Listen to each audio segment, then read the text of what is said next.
Les lampions de la 33e édition de la Coupe d'Afrique des Nations s'éteignent avec le match très attendu des Lions de la Teranga du Sénégal face aux Pharaons d'Égypte. À quelques heures du match, c'est déjà l'effervescence dans le district d'Abidjan.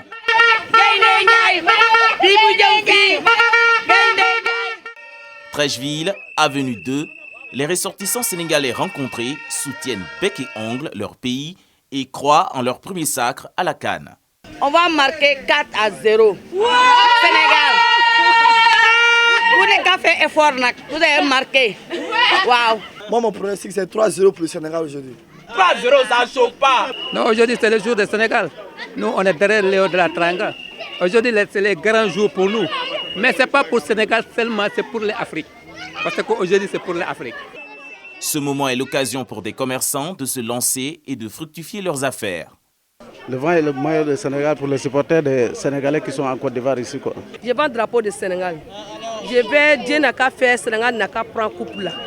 Deux grandes nations du football africain se rencontrent aujourd'hui pour une finale de feu au stade Olembe de Yaoundé. L'ambassadeur de la République arabe d'Égypte, premier représentant du peuple égyptien en Côte d'Ivoire, livre ses impressions. Ce sera un match qui sera difficile, mais j'espère bien sûr que l'Égypte pourra gagner ce match. Les Lions de la Teranga espèrent enfin repartir pour la toute première fois dans la tanière avec la Coupe d'Afrique des Nations. La pyramide reste solide et imprenable pour les pharaons d'Égypte qui veulent quant à eux remporter leur 8e CAN. La finale de la Coupe d'Afrique des Nations 2021 s'annonce déjà alléchante pour les férus du football africain et mondial.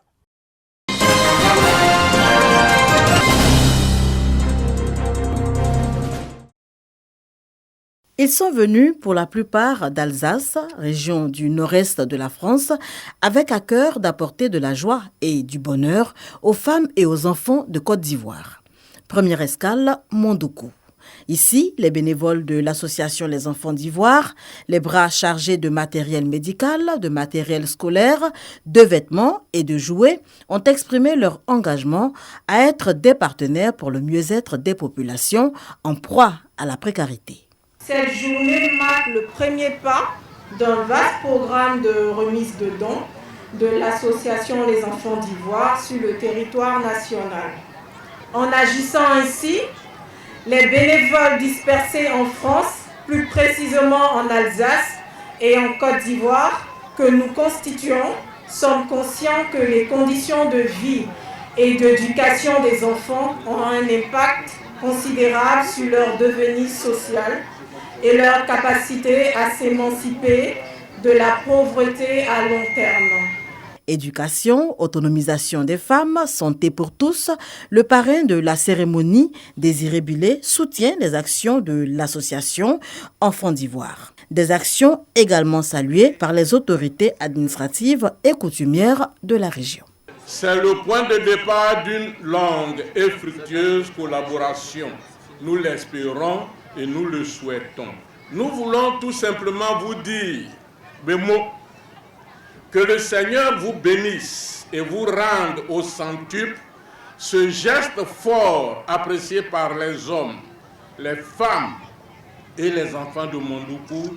Situé à 9 km de Grand Bassam, dans la région du Sud Komoué, Mondoukou est un village cosmopolite d'environ 6000 âmes.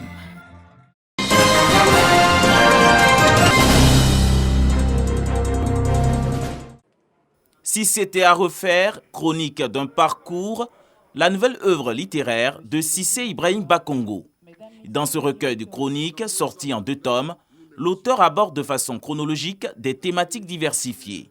Il revient sur la lutte pour la démocratie, les questions identitaires, les situations de frustration, de blessures profondes vécues avec ses compagnons de lutte, alors qu'il était encore dans l'opposition.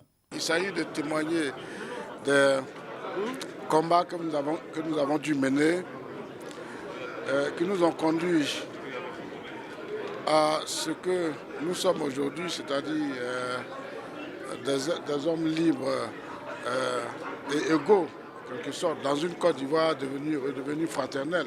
Si c'était à refaire, chronique d'un parcours, un condensé de ses contributions publiées pendant plus de 2 décennies dans différents organes de presse.